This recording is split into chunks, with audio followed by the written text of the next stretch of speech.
Interview Valet is a business where this really smart guy helps small business owners and entrepreneurs get featured on leading podcasts that their prospects are already probably listening to. Then he shows them how to turn those listeners into customers. So who is this really smart guy?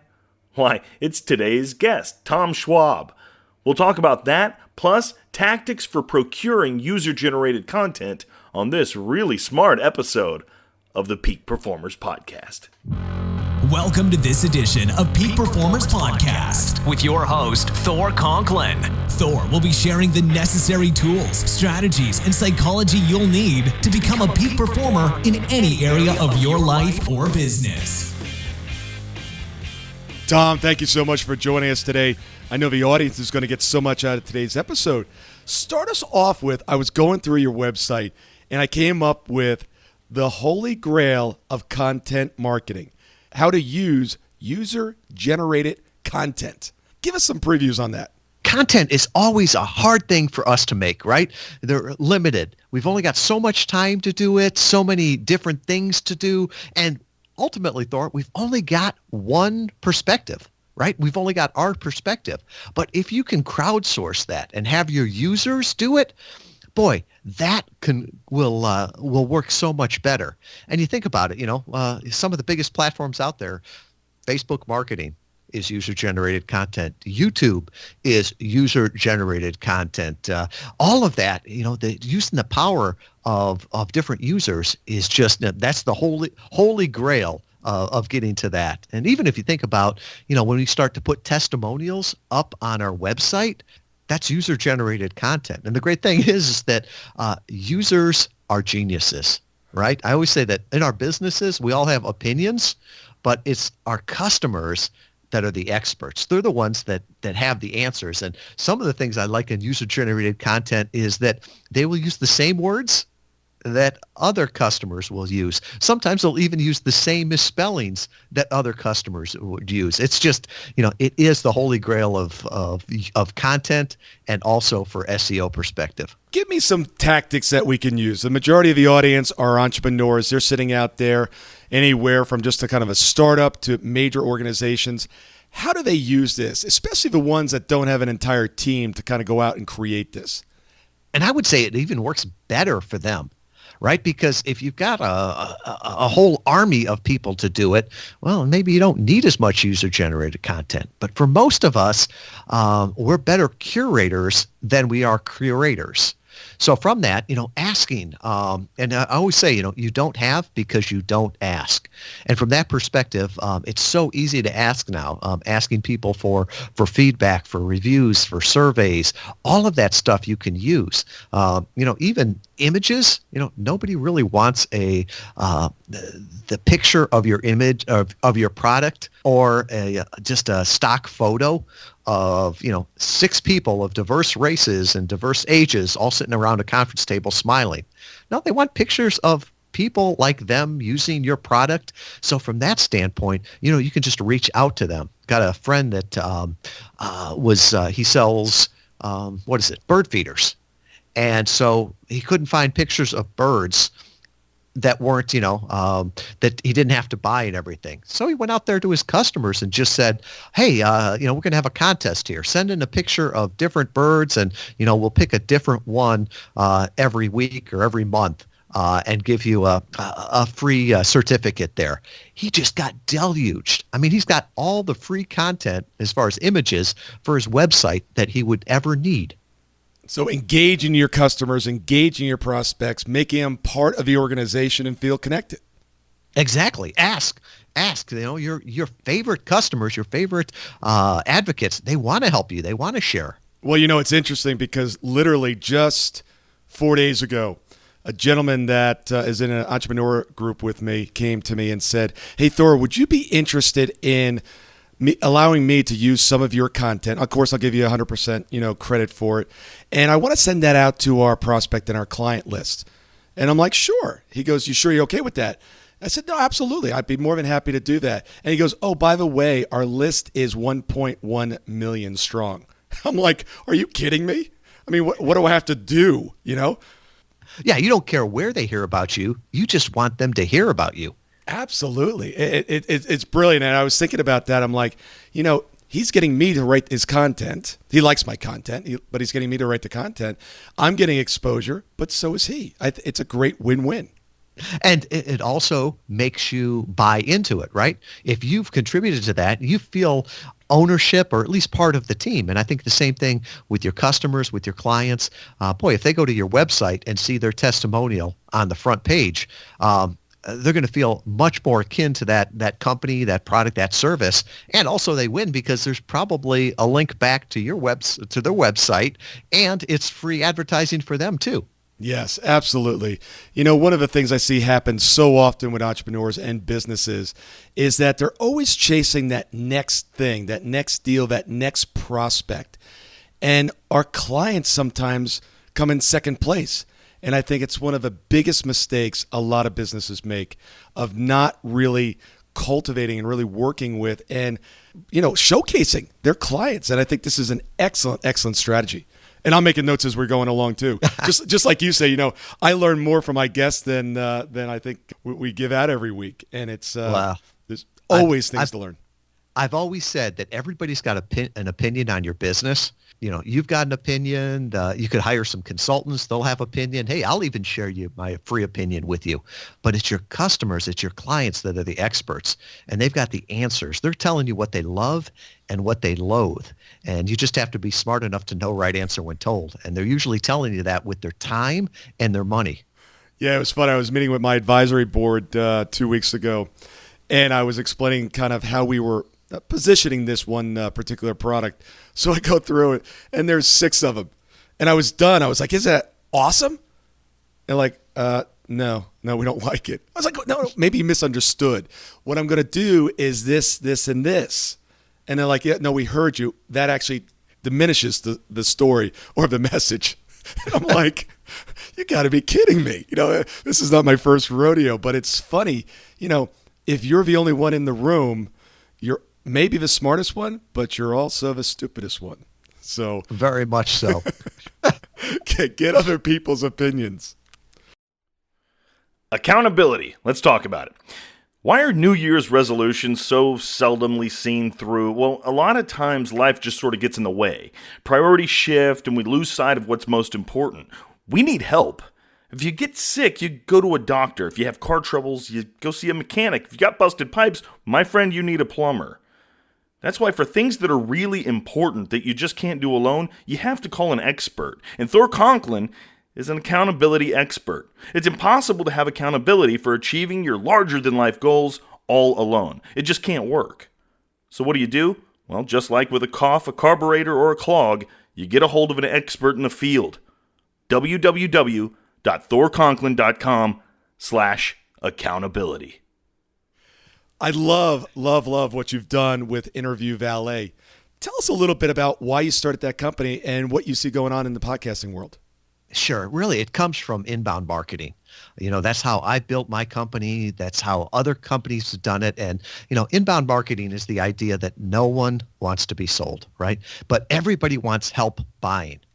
And so when this term started coming up, it was how do you use content to attract buyers? How do you use it to engage them? How do you use it to delight it? And for over a decade, people have been using this in all kinds of different areas. And the content they always talked about was blogs. And that's how I built my company up from a regional player to a national leader, sold that, was working with other clients. And one of the things I noticed, Thor, was that the rules had changed, right? Not everybody was listening to, they weren't reading blogs anymore. What used to be an interesting blog is now just one of 14 million other blogs.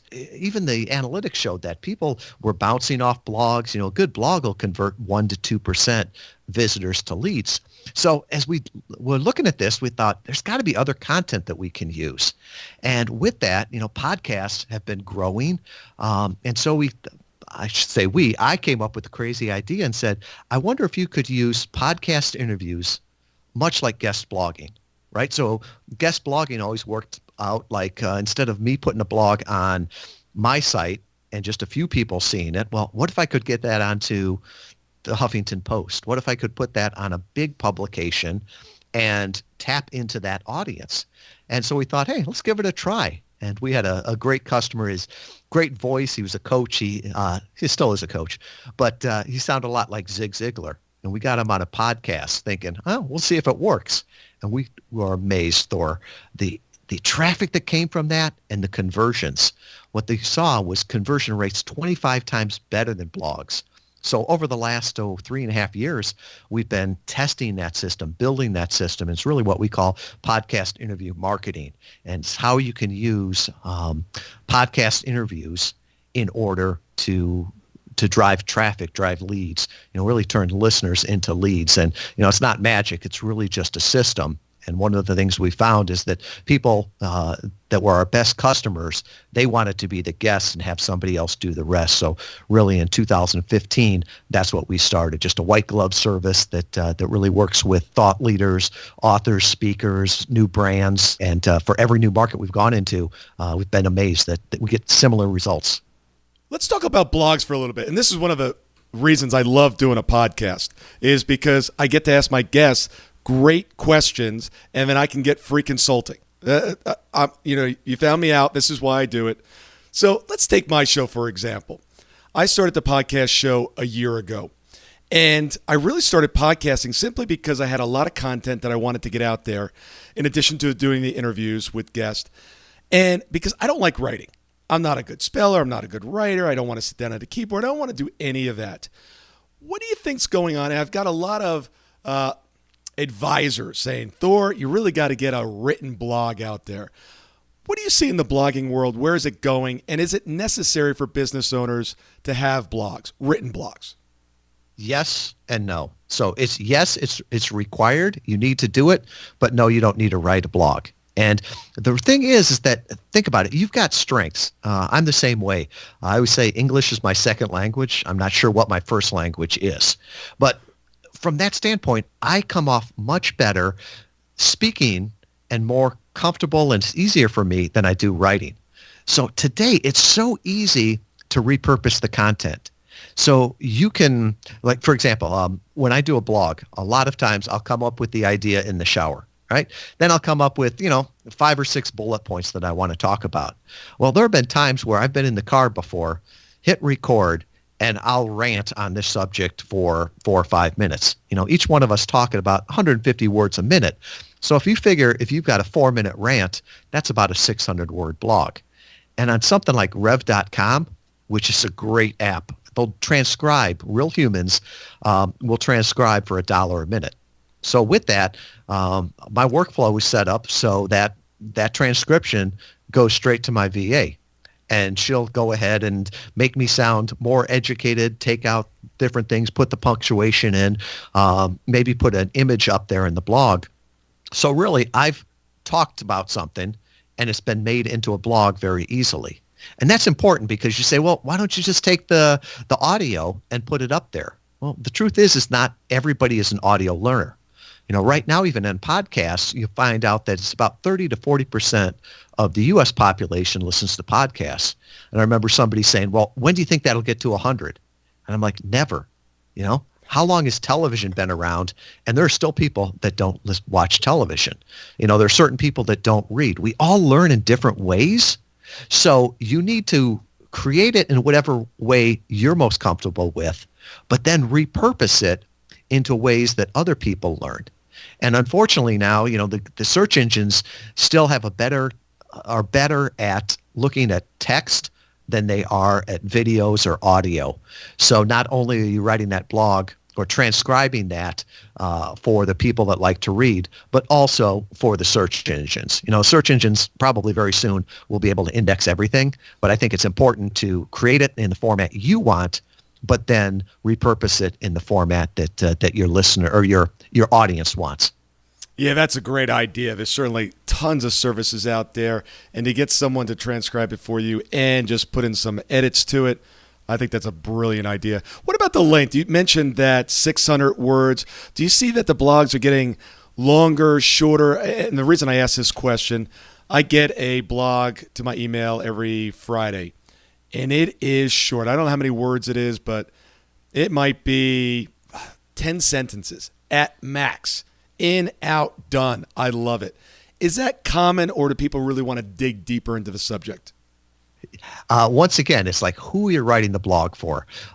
Google now gives more credit and credibility to longer blogs, and anything less than 600 words, most of the people will tell you Google doesn't give a whole lot of credit to. That being said, people will go, well, Seth Godin, in his blogs has never wrote more than probably 200 words. Yeah, but that's Seth Godin. He doesn't have to follow the same rules. Exactly. So from that standpoint, I always say test everything, right? And whenever anybody asks me anything for my opinion, I'm like, I give you my opinion, but test it.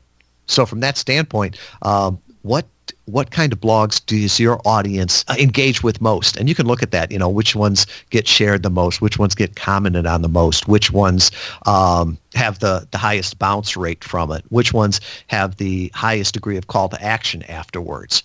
That's one of the things I always look at is that like what we're doing with podcast interview marketing, we're testing everything. What works, what doesn't work. And what's been amazing is that a lot of the big data answers, people will say, well, you always have to do this or you always need to do this. It doesn't always apply.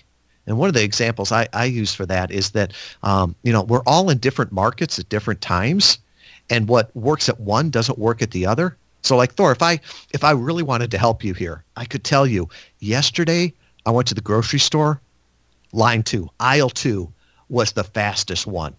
Now, that's true. I'm trying to help you. I'm trying to be honest, but you're looking to say, well, that was a different time and a different market. So I think we got to look at that same thing. So when anybody tells you, that this is true, you should always say, I wonder if it's true for my market and my time. Yeah. That reminds me, when we first started doing Facebook Live, we were working with the team and we said, we're doing all this different sort of content. We really want to do Facebook Live. Like, look, let's give it a shot. Let's go do it. Literally our first episode, 10 minutes, we got a client. I was like, you got to be kidding me. Where have we been for the last year, right? Try it. Try it out. And it's funny because I tell my clients the same thing. Try it. Test it. Measure it. See what works. Everybody's got an opinion, but your clients will tell you, your customers will tell you what they loathe and what they love. Just double down on one and stop doing the other. Yeah. And ask. Ask them. And it changes. And it's funny. So often we put our own kind of glasses on. I'm all about execution, right? So what do I want? I want it down. I want it fast. I want it ready. Why do I like podcasts? Because I can be driving. I can be working out. I can get my information while I'm doing something else. I don't read a lot of blogs, but it's funny how we kind of project our own likes and dislikes onto our audience because we're like, well, if they like us, they must think like us. And they don't always do that. Very much so. And knowing that times change, right? Every strategy has an expiration date. What worked 10 years ago, 20 years ago, isn't going to work today. Maybe even what worked last year, especially with the Google algorithm changing and, pay to play, different things like that. Things change. So the tactics may change, but if you figured out your strategy, what you're trying to do, you can figure out what the new tools are that you can use in that. And sometimes it's going back to old school. I had a guest on the show recently that said one of the tactics that they're using to basically sell tickets to venues are flyers on cars, right? Mm-hmm. I mean, that's what it was back in the 70s and 80s. Now it's like, well, that doesn't work. Well, guess what? Nobody's doing it. Now it's standing out again. And even from looking at, say, what's the things that will never change, right? Marketing at its heart is starting a conversation with somebody that could be an ideal customer. And I've talked with businesses before that have no idea what a podcast is. But if you just tell them, okay, it's a way that you can talk to, tens of thousands, hundreds of thousands of ideal customers. Oh, and by the way, you can do it from home. You can do it from work. You don't have to get on a plane. And at that point, they're like, oh, that's interesting. They don't care what a podcast is, right? That's the tool. They look at the overarching strategy. How can I talk to my ideal customers? Yeah. And once the interview's over, it's basically done. The person doing the interview then has all the work on editing it, putting it up. You're doing that to me. You're using your own stuff on me. Thor, I feel bad about this because, anybody that has ever done a podcast knows it's hard work. And anybody that tells you that doing a podcast is easy has either never done it or never done it well. And the great ones make it look easy. But yeah, I look at it as being a guest. You get all the benefits without doing all the work. So there's some great ROI on there too. Absolutely. I tell my team all the time, I said, I want to be on more shows. They're like, well, you're on the air every day. I'm like, yes, that's a lot of work. Get me on some other shows. I want them to do the work. So that's a big push for us. And I tell people all the time, people come up to me and say, look, you're putting out a daily podcast. I want to do one. I'm like, are you sure you want to do one? Think about this. What are your objectives? What are you trying to do? And literally 9.99 times out of 10, I'm telling them, look, just become a guest. Become a guest. That's the way to get your message out. You don't have to start your own show. And from that standpoint, I don't think it's even an either or. You know, if you've got a podcast and you want to get more podcast listeners, what's the best place to find them?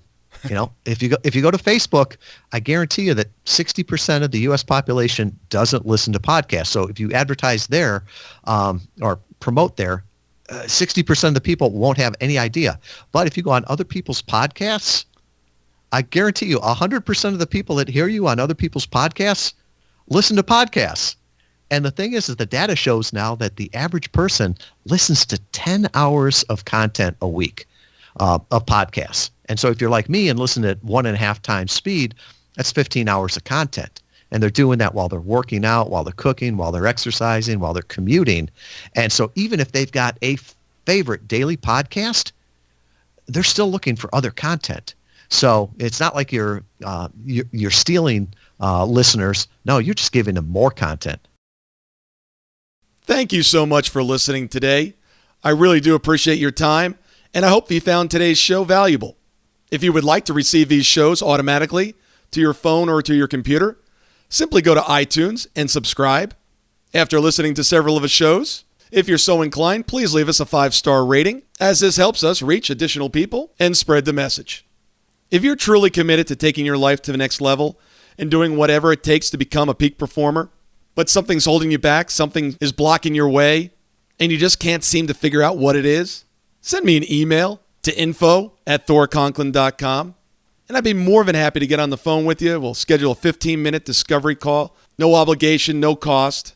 I absolutely love to hear from the listeners, and if there's something I can do to help, I'd be more than happy to do that. Also, if you found something of great interest in today's show and you want to share that with your friends and family, simply go to my Facebook page, Thor Conklin. Click on the episode, hit the share button, and share it on your page. You can follow me at Twitter at Thor Conklin. The website is thorconklin.com. We're constantly adding new free resources, discussing additional tricks, tips, tools, and strategies on how to be a peak performer. Remember, I try to keep these episodes short so you can listen to them during dot time, doing other things, commuting, driving, walking, working out. Decide to be a peak performer in all that you do. And until tomorrow, have an absolutely amazing day. And that brings us to the end of another episode of the Peak Performers Podcast. Be on the lookout for part 2 with Tom Schwab, where he and Thor will discuss the brass tacks of podcasts and how to become an ideal podcast guest. I know you won't want to miss the next Peak Performers Podcast. We'll see you at the top.